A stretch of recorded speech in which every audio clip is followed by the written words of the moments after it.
सलमान खुर्शीद ने हिंदू और हिंदुत्व की तुलना आईएसआईएस और बोको हरम से की है। इसने अपने पुरखों और अपनी परंपराओं को गाली देने का काम किया है और ऐसी बातें लिखना और हरकतें करना वो इंसान करता है जो नालायक हो, जो जिन्ना को महापुरुष मानता है, उसको इस देश को छोड़कर चला जाना चाहिए। जिन्ना ने ही तो देश का बंटवारा किया था। ये गद्दार हैं और गद्दारों को महापुरुष मानना भारत देश का घोर अपमान है।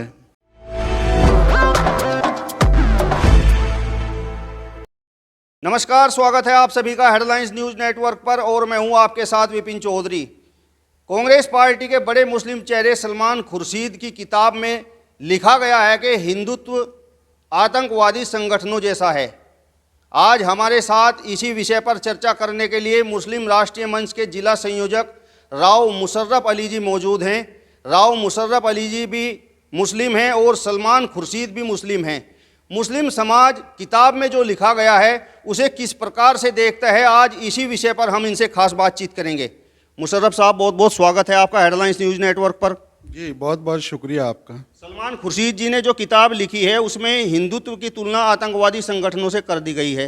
आप भी मुस्लिम हैं, किस प्रकार से देखते हैं? देखिए, सलमान खुर्शीद ने हिंदू और हिंदुत्व की तुलना आईएसआईएस और बोको हरम से की है। इसने अपने पुरखों और अपनी परंपराओं को गाली देने का काम किया है और ऐसी बातें लिखना और हरकतें करना वो इंसान करता है जो नालायक हो, नाजायज औलाद हो। वो अपने पुरखों पर कीचड़ उछालने का काम करता है। हिंदू का मतलब सबको सुखी, सब निरोगी हो, सबका सम्मान हो। हिंदुत्व का मतलब महिला का सम्मान, बेटी का सम्मान।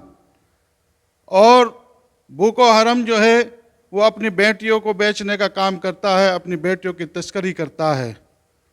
आईएसआईएस आतंकी संगठन है जो मंदिरों में, मस्जिदों में बमबारी करता है, मानवता को शर्मसार करता है, इंसानों की जान लेता है।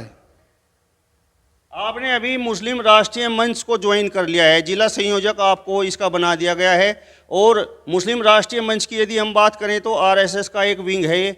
कहीं इस वजह से तो आप जो है इस तरीके की बातें नहीं कर रहे हो, ये बयान कहीं इस वजह से तो आप दे नहीं रहे हो? नहीं, ऐसा नहीं है। हम हमेशा सच बोलते हैं और इस्लाम धर्म यही सिखाता है, हक को हक और सच को सच कहो। हक बोलना और सच बोलना। हिंदू धर्म का भी हम सम्मान करते हैं, बल्कि सभी धर्मों का सम्मान करते हैं। लेकिन सलमान खुर्शीद ने भारतीय और भारतीयता और महात्मा गांधी और देश का अपमान किया है। ऐसे लोग कभी राष्ट्र हित में नहीं हो सकते। सलमान खुर्शीद जैसे नेताओं को कांग्रेस को भी तुरंत बर्खास्त करना चाहिए और सरकार को उसकी किताब पर तुरंत पाबंदी लगानी चाहिए और उसके खिलाफ कानूनी कार्रवाई कर इसको जेल में डालने का काम करे। एक भी पूरी दुनिया में, विश्व में एक भी घटना ऐसी बता दे सलमान खुर्शीद के विश्व हिंदू परिषद, बजरंग दल या आरएसएस या अन्य कोई भी हिंदू संगठन ने पूरे विश्व में आर्थिक, सामाजिक, मानसिक किसी की भावनाओं को ठोस पहुंचाने का काम किया हो या किसी भी तरह का नुकसान दिया हो पूरे विश्व में, हमें 2 या 4 नाम बता दे सलमान खुर्शीद और कांग्रेस पार्टी। कांग्रेस पार्टी ने हमेशा देश को तोड़ने का काम किया है। कांग्रेस पार्टी ने ही विभाजन किया था, पाकिस्तान और हिंदुस्तान के टुकड़े कराए थे। कांग्रेस ने ही उसका झंडा स्वीकार किया था पाकिस्तान का। हिंदुस्तान के मुसलमानों ने पाकिस्तान का झंडा स्वीकार नहीं किया। पाकिस्तान हमारे देश का हिस्सा है और हम लेकर रहेंगे। सपा सुप्रीमो ने भी अभी कहा है कि जो जिन्ना थे वो तो एक बड़े स्वतंत्रता सेनानी थे, देश की आज़ादी में उनका भी अहम योगदान था। इसे आप किस प्रकार से देखते हैं? देखिए, जो जिन्ना को महापुरुष मानता है उसको इस देश को छोड़कर चला जाना चाहिए। जिन्ना ने ही तो देश का बंटवारा किया था। ये गद्दार हैं और गद्दारों को महापुरुष मानना भारत देश का घोर अपमान है। अभी सरकार ने अभिनेत्री कंगना रनौत को पद्मश्री सम्मान दिया है। सम्मान मिलने के बाद उन्होंने कहा है कि 1947 में भारत को जो आज़ादी मिली वह तो भीख में मिली, 2014 में असली आज़ादी मिली।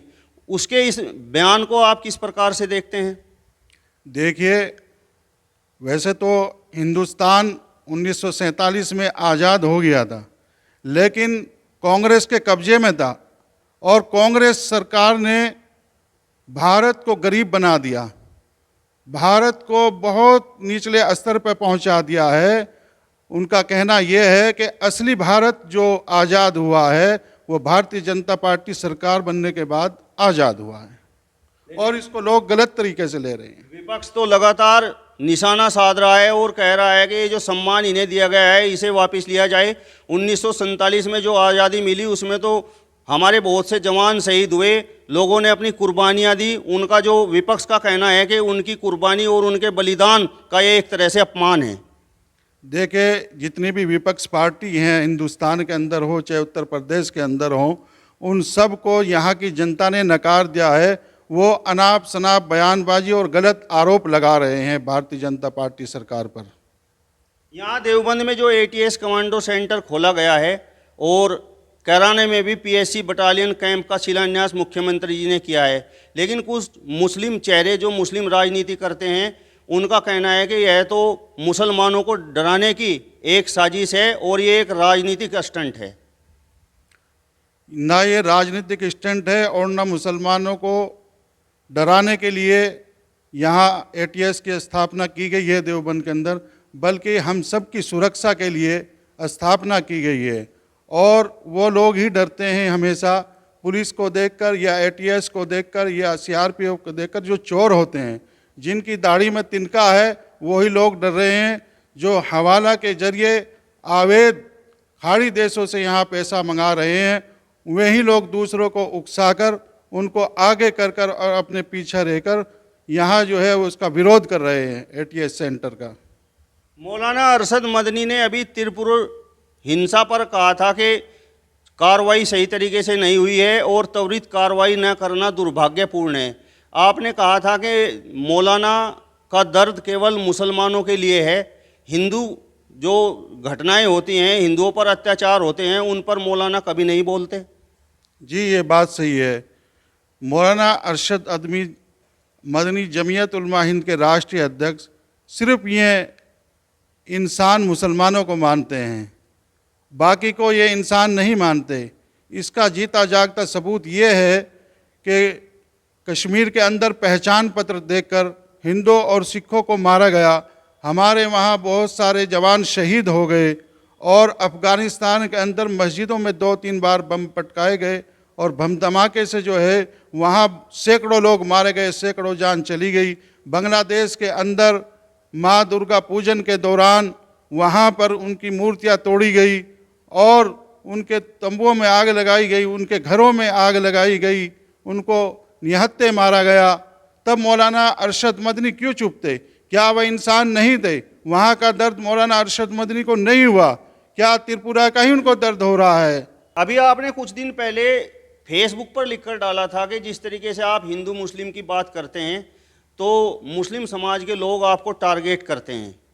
जी, टारगेट करते हैं, बल्कि हमें बहुत धमकियां देते हैं और कुछ तो जान से मारने की धमकी भी दे रहे हैं कि आप मुसलमानों के खिलाफ़ बोल रहे हो, पाकिस्तान के खिलाफ़ बोल रहे हो, पाकिस्तान के झंडे जलाते हो और आतंकवाद के खिलाफ़ बोलते हो।